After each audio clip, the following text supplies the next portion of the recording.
أهلا بيكم في برنامج المقالب. لو عايز تعمل مقلب في حد مش هتلاقي أحسن مننا ينفعك في المواقف دي. تعالى عندنا واحنا نعمل لك مقلب اللي انت عايزه. اوعوا تنسوا احنا برنامج المقالب. البرنامج المقالب قال. اما فكرني بايام تضحك. مش فاهمة يا ماما ايه برنامج المقالب ده؟ وضحكتي ليه؟ فكرك بايه يعني؟ بصي يا ستي هحكيلك يا شيراز، اصل في موقف انتوا ما تعرفوهوش انتي وصالي. كان في مرة انا وبابا قاعدين وكان بيقرا الجورنال وفجأة لقيته بيضحك. وبعدين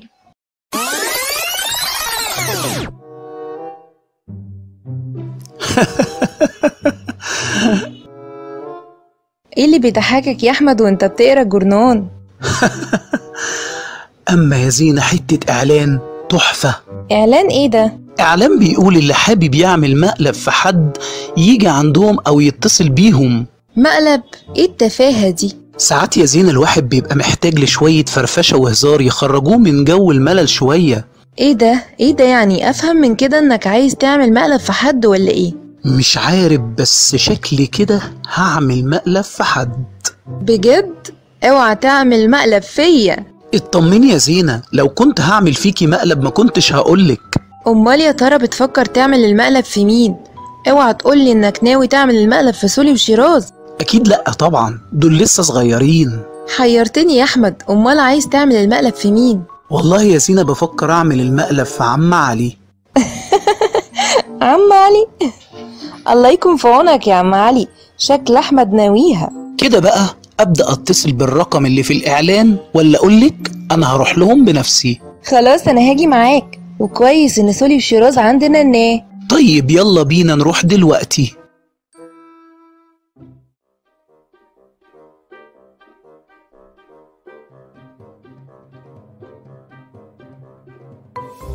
ده العنوان اللي مكتوب في الإعلان.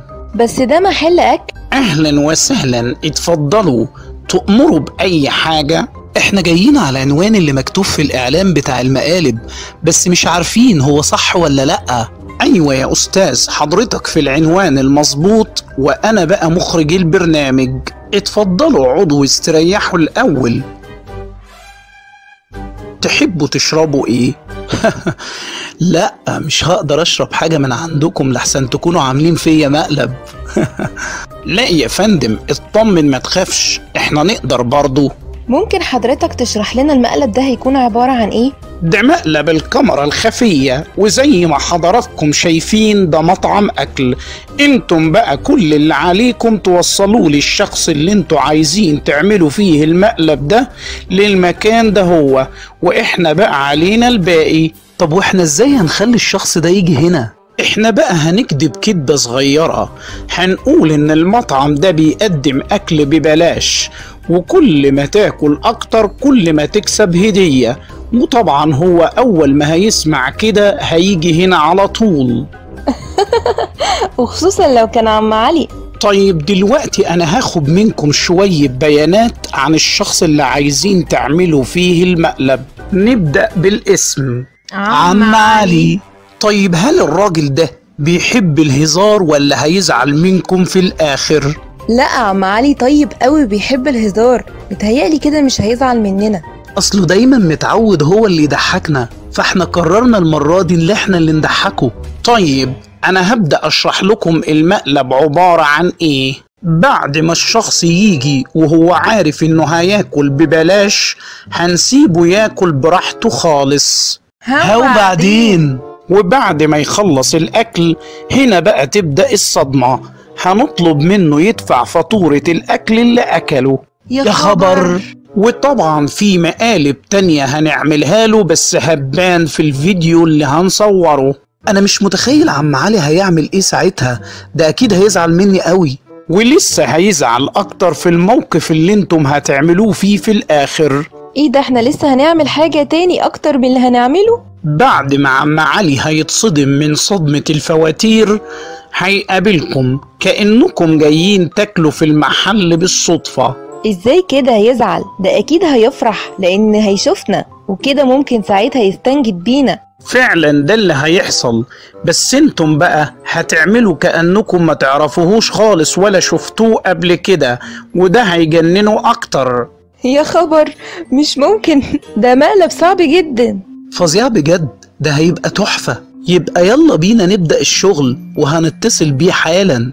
تمام، ابدأوا انتوا بلغوا عم علي يجي المحل، واحنا بقى هنبدأ نجهز الكاميرات ونستعد للحلقة.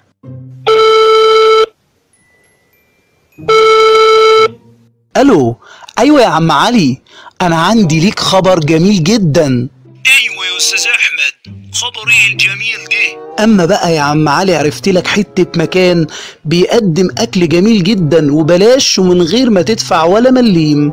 ببلاش؟ ده انا هجيب هايدي واجي المحل ده فورا. بس انت يا استاذ احمد ابعت لي العنوان وانا هاجي على طول. ها يا احمد، هيجي ولا ايه؟ طبعا ده هيجي فورا. يلا بقى بينا نروح بسرعة عشان ما يشوفناش في المكان.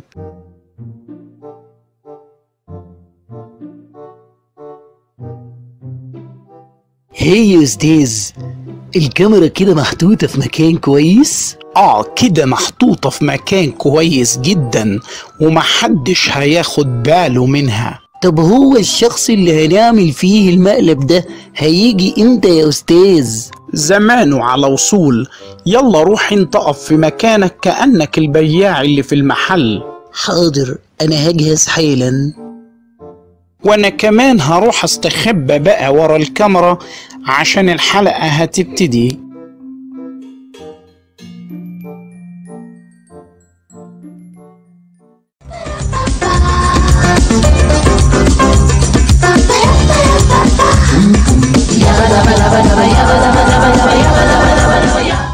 هو ده المحل يا عم علي؟ ايوه يا هايدي، هو شكله اللي استاذ احمد قال لي عليه. ده شكله محل حلو قوي وريحة الأكل جميلة. والله يا هايدي، ده انا حتى عصافير بطني بتسوسو. طيب يلا بينا ندخل بقى نقعد على أني ترابيزة. تعال يا هايدي نقعد جنب الراجل الطيب اللي بيقطع الشاورما دي. يلا بينا. يا الجو جميل قوي وانا مبسوطة خالص. والله يا هايدي مش عارف اشكر استاذ احمد ازاي ان هو قال لي على المكان ده. اهلا وسهلا بيك يا استاذ انت والهانم، انتوا بجد نورتونا. تأمروني حضراتكم بايه؟ ده المحل منور باصحابه وبالشاورما الملعلطة دي. انا هطلب كل حاجة في المحل عشان ادوقها كلها، وما تنساش تجيب لي طبق شاورما كده متقطعة بالخلطة بتاعتها. وحضرتك يا مدام تأمري بايه؟ ما خلاص عم علي طلب كل حاجة في المحل، زود بس اي مشروبات نشربها. ايوه هات لنا حاجة ساقعة نشربها عبال ما الاكل يستوي. حاضر، انا تحت امركم. مفيش احلى من كده، نطلب كل الحاجات دي وما ندفعش ولا مليم. ويدي الحاجة الساقعة اهي، اتفضلوا. شكرا ليك، بس ما تنساش مع السندوتشات تجيب لنا طبق بطاطس حلو كده. طبعا يا استاذ، عمري ما هنسى.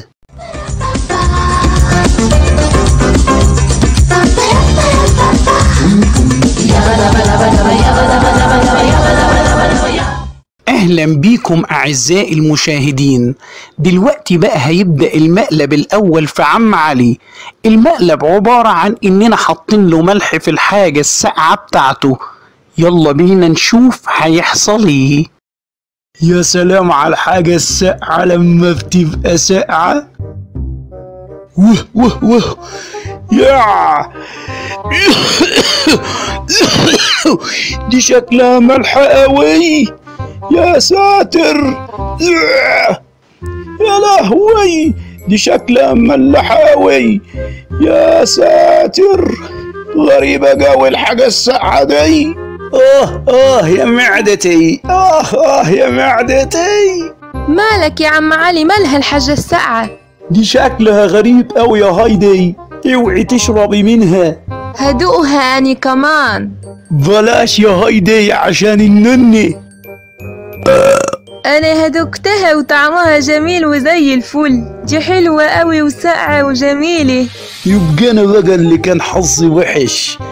اهم حاجة الشاورما الملعلطة دي. وايه دي الشاورما بقت جاهزة؟ يا حلاوة يا حلاوة. انا جعانة قوي قوي. خد بقى الحاجة الساقعة دي شيلها من هنا عشان نوسع مكان للأكل.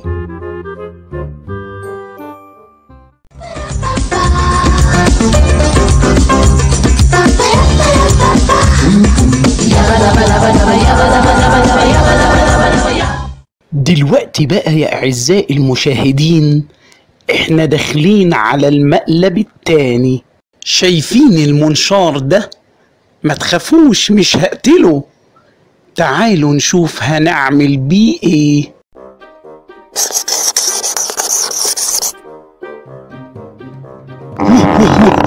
ايه الصوت اللي بيزيق ده؟ اوه وانا ايه اللي بيحصل لي ده؟ عم علي ايه اللي جرى بس؟ اوه قوم يا عم علي قوم، امسك نفسك كده.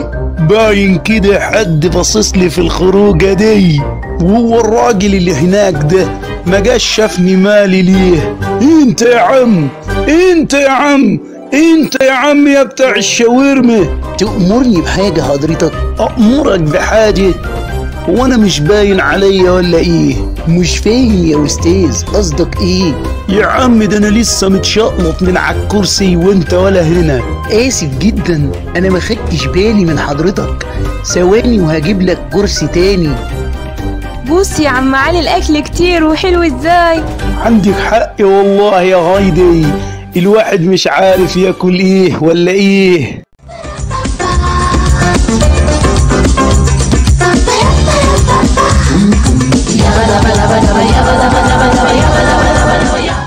ودلوقتي بقى أعزائي المشاهدين هنبدأ نعمل المقلب الثالث في عم علي، وهو البياع المستفز. يلا بينا نشوف. أيوة السكر النبات، أيوة السكر النبات، أيوة السكر النبات، أيوة السكر النبات. معايا سكر نباتي يروق دمي عطر فمي أو الصحة يمنع الكحة. كله بجنيه كله بجنيه كله بجنيه. مش عايز سكر نبات يا أستاذ؟ يعني أنا قدام الحاجات الحلوة دي والشاورما الملعلطة دي وأفكر في سكر النبات؟ ده بيفتح النفس يا أستاذ. ما أنا نفسي مفتوحة على الآخر، مش محتاجة لسكر النبات. جرب بس دي كده يا أستاذ، جرب يا أستاذ وجرب وهتدعيلي. ما أنت لازم هتاخد مني، يعني هتاخد مني. وأنت إزاي دخلت المكان ده؟ وأنت فاكر نفسك في المترو ولا إيه؟ ويعني أنت لما تجرب هتخسر حاجة؟ ما أنت طالب حاجات كتير أوي أهو. يا ساتر يا رب، ده الراجل ده عينه وحشة أوي. ما هو لازم عيني تبقى وحشة، كل ده هتاكله لوحدك؟ أما أنت راجل رخيم صحيح.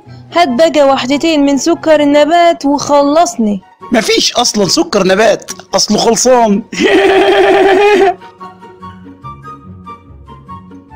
اما راجل رخيم بشكل، اما الواقف بقاله ساعة عمال يزن ليه.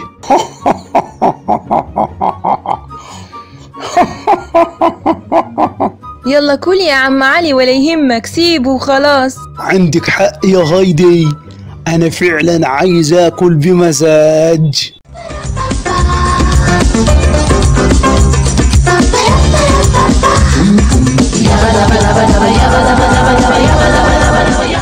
تعالوا بقى أعزائي المشاهدين ونشوف المقلب ده كمان.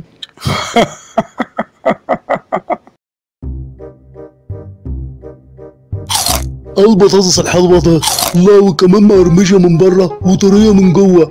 لا بجد بطاطس جميلة جميلة. انت يا عم انت، هو انت داخل تاكل كده في اكل الناس بدون استئذان؟ انت مين انت؟ انا اللمبي.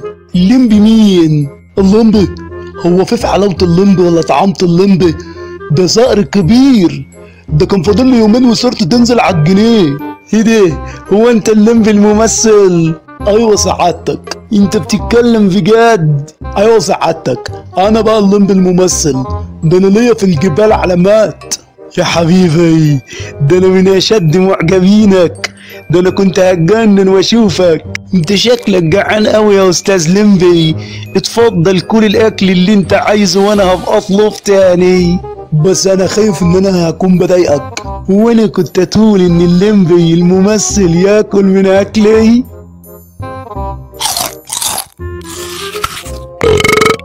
الحمد لله، شكرا قوي يا عم علي، انت بجد بجد اخويا بصحيح. انا فعلا مبسوط قوي النهارده، مع اني بيحصل لي حاجات كده غريبة قوي. بس ده كل الأكل كله يا عم علي. عادي يا هايدي، ما احنا هنطلب اكل تاني، ما كله بقى ببلاش.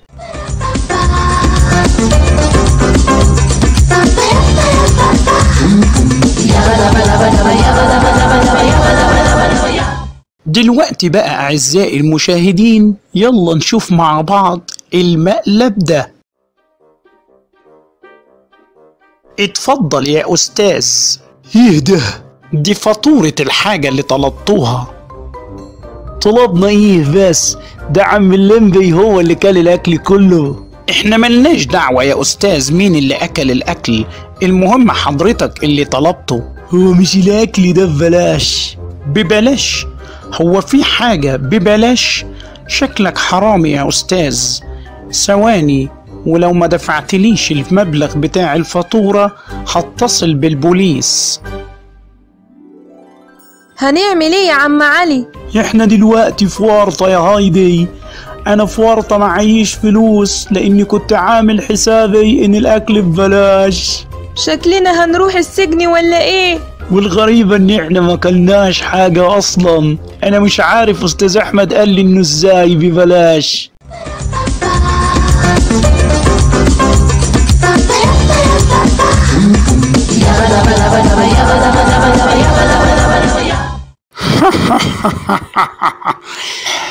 عم علي شكله مصدوم على الآخر. تعالوا نشوف آخر مقلب في عم علي. حلو قوي المحل ده. ايوه فعلا عندك حق. يا فرج الله، يا فرج الله، استاذ احمد، استاذ احمد. الحمد لله ليك يا رب. الحقني يا استاذ احمد، الحقيني يا مدام زينة. انت مين يا راجل انت؟ وعايز ايه؟ ايه ده؟ مين ده؟ انا اول مرة اشوفه. انا عم علي، انتوا ازاي مش فاكريني؟ ايه يا مدام زينة، احنا عم علي وهايدي ولا اعرفكم. انت تعرفهم دول؟ ولا عمري شفتهم. يا خبر، انا مش مصدقة نفسي، احنا كده هنتسجن. يا نهار وايت، انا حاسس ان انا كأني بحلم. ايه ده؟ دول مدام زينة واحمد ولا انا بحلم ولا ايه؟ يلا بينا يا أستاذ على الاسم، انت كده نصبت على المحل. الحقنا يا استاذ احمد، احنا كده هنتسجن. احنا ما نعرفوش يا استاذ، ده بيكذب عليكم.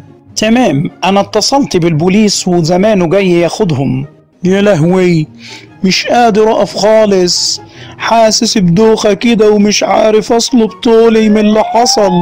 اهو انا سامع سرينة عربية الشرطة، يبقى كده الشرطة وصلت. ياني، ياني، يا نهار وايت، يا نهار وايت، شرطة. هنعمل ايه يا عم علي؟ هقول لكم تعملوا ايه. ايوه قول، هنعمل ايه؟ انكم توافقوا على اذاعة حلقتنا. حلقتي اهم حاجة خالص. بص وراك كده، شوف هي دي بقى الكاميرا اللي كانت بتصورك طول الوقت. واه، ايه الكلام ده؟ أستاذ أحمد ومدام زينة كانوا متفقين على المقلب ده معانا. يا نهار وايت، ده أنا كان قلبي هيقف فيها. ده كده يا جماعة. معلش يا عم علي، احنا كنا بنهزر معاك. انا كنت زعلانة انكم نسيتوني. احنا نقدر ننساكم برضو يا هايدي، ده مقلب فيكم هزار كده. أهم حاجة عم علي يوافق على إذاعة الحلقة ويقول زيع. طبعا زيع، ويا رب أكون خفيف على قلوب المشاهدين. طب وحضرتك يا مدام هايدي؟ زيع، انا موافقة انا كمان، ده انا كده هطلع في التلفزيون. بس احلى حاجة في اليوم ده هو اني قابلت استاذ اللمبي اللي انا بحبه. ياه، انت لسه مصدق يا عم علي؟